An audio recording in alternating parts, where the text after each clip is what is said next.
And I tried hard to be proud of my service, but all I could feel was shame. And racism could no longer mask the reality of the occupation. These were people, these were human beings. I've since been plagued by guilt anytime I see an elderly man, like the one who couldn't walk, who he rolled onto a stretcher and told the Iraqi police to take him away. I feel guilt anytime I see a mother with her children, like the one who cried hysterically and screamed that we are worse than Saddam as we forced her from her home. I feel guilt anytime I see a young girl, like the one I grabbed by the arm and dragged into the street. We were told we were fighting terrorists.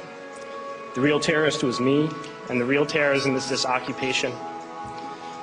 Racism within the military has long been an important tool to justify the destruction and occupation of another country. It has long been used to justify the killing, subjugation, and torture of another people. Racism is a vital weapon employed by this government. It is a more important weapon than a rifle, a tank, a bomber, or a battleship. It is more destructive than an artillery shell, or a bunker buster, or a Tomahawk missile. While all those weapons are created and owned by this government, they are harmless without people willing to use them. Those who send us to war do not have to pull a trigger or lob a mortar round. They do not have to fight the war, they merely have to sell the war. They need a public who is willing to send their soldiers into harm's way. They need soldiers who are willing to kill and be killed without question. They can spend millions on a single bomb, but that bomb only becomes a weapon when the ranks in the military are willing to follow orders to use it. They can send every last soldier anywhere on earth, but there will only be a war if soldiers are willing to fight. And the ruling class, the billionaires who profit from human suffering, care only about expanding their wealth, controlling the world economy, understand that their power lies only in their ability to convince us that war, oppression, and exploitation is in our interest.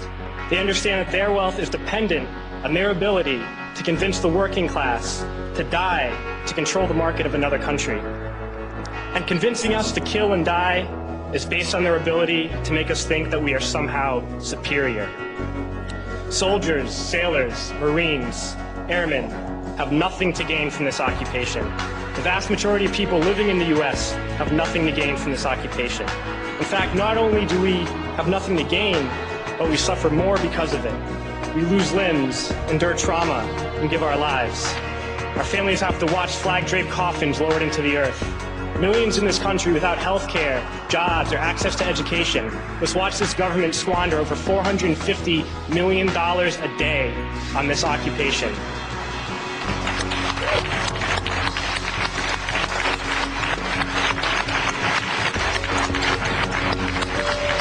Poor and working people in this country are sent to kill poor and working people in another country to make the rich richer. And without racism, soldiers would realize that they have more in common with the Iraqi people than they do with the billionaires who send us to war.